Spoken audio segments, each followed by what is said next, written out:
Good afternoon, Miss Lori. Afternoon, ma'am. Okay, Miss Lori, can you tell me about yourself?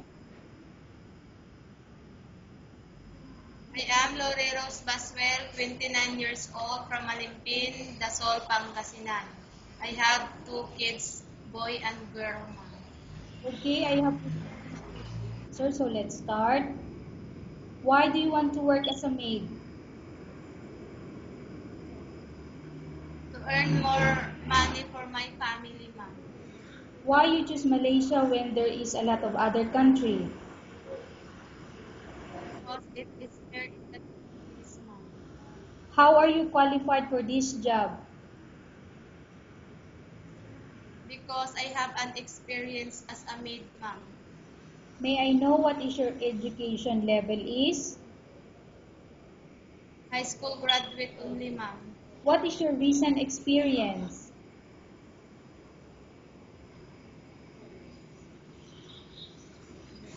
What is your recent experience?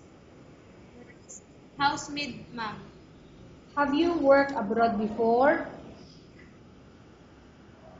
No, ma'am. Do you have experience of taking care of baby?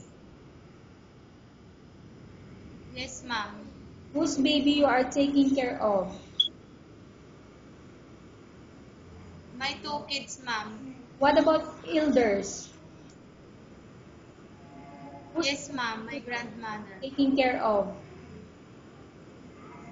My grandmother, ma'am. Do you have any other special I skills? think it's yes, ma'am. What are those special Sewing and skills? hand sewing and ma'am. Are you willing to learn new skills? Yes, ma'am. Are you willing to work with a family where the mother-in-law or any relatives stay together? Yes, ma'am. Currently, are you still working? Yes, ma'am. Whose employer you are working at? Lina Lina Baswell, ma'am. Who is this Lina?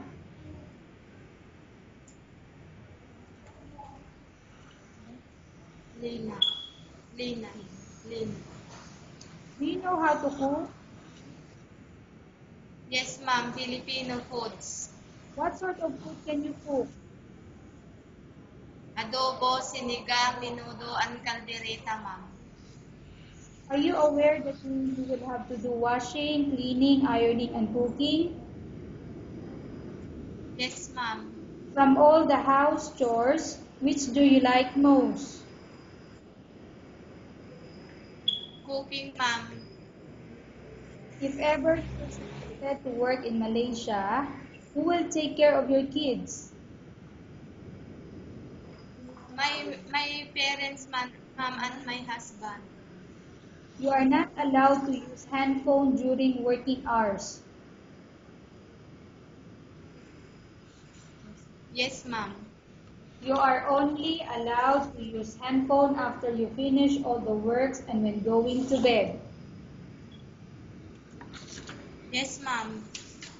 You are strictly needed to surrender the handphone to your employer in the morning, and your employer will return back to you once you're Yes, going to bed.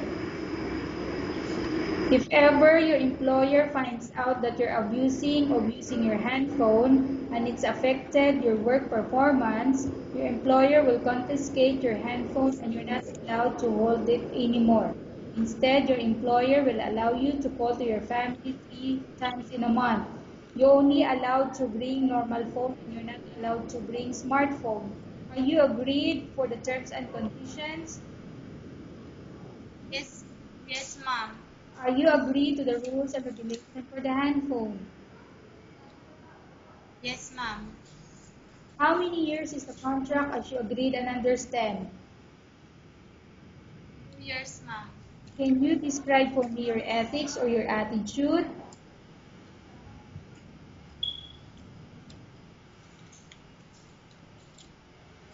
I am honest, ma'am, hardworking, How can you and assure that you will work hard in Malaysia?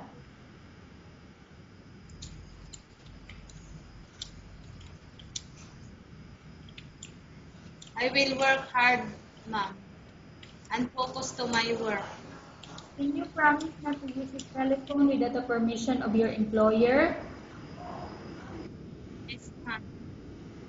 Can you promise not to put on makeup but to dress properly while work? Yes, ma'am. Can you promise not to invite friends and relatives without the consent of your employer? Yes, ma'am. Can you promise not to ask for advance salary from your employer under any circumstances? Yes, ma'am. Do you really understand of the rules and regulation of the agency? Yes, ma'am. Do you pay any placement fee for you to come to Malaysia to work as a maid? None, ma'am, none. No. Do you have any illness, example breast cancer or any other illness?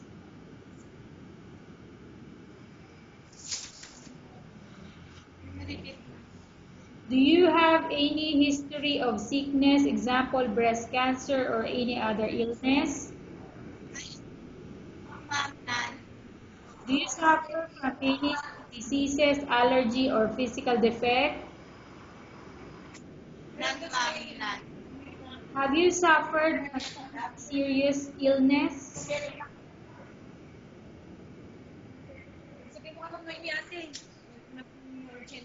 Have you suffered from any serious illness? No, none, ma'am, none.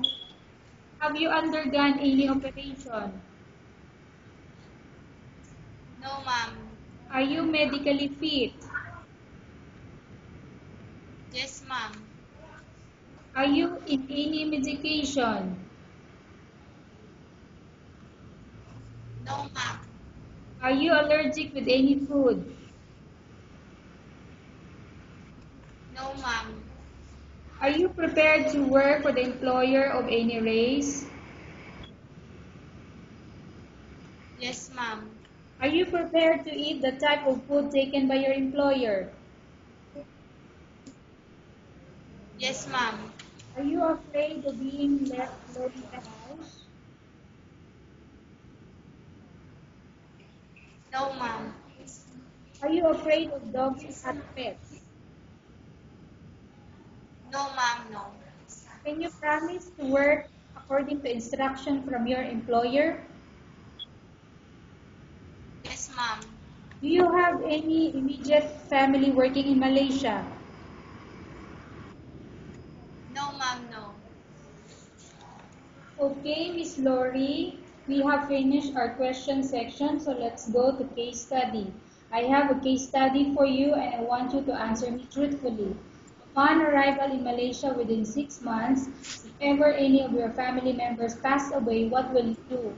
Will you continue to work till finish your contract or you will go back?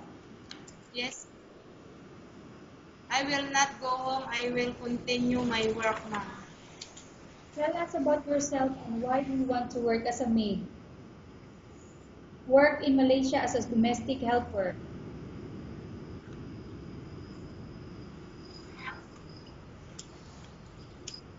Tell us about yourself and why do you want to work in Malaysia as domestic helper?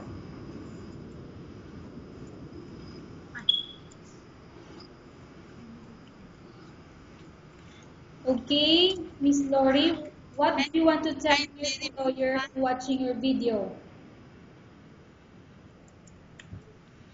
Hi, ma'am, sir.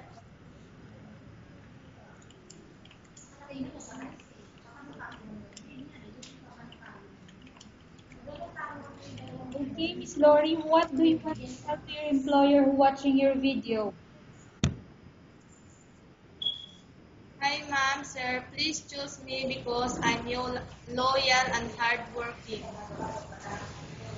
Okay, thank you very much, Miss Lori. We will update to your agency if there's any selection made by the employer.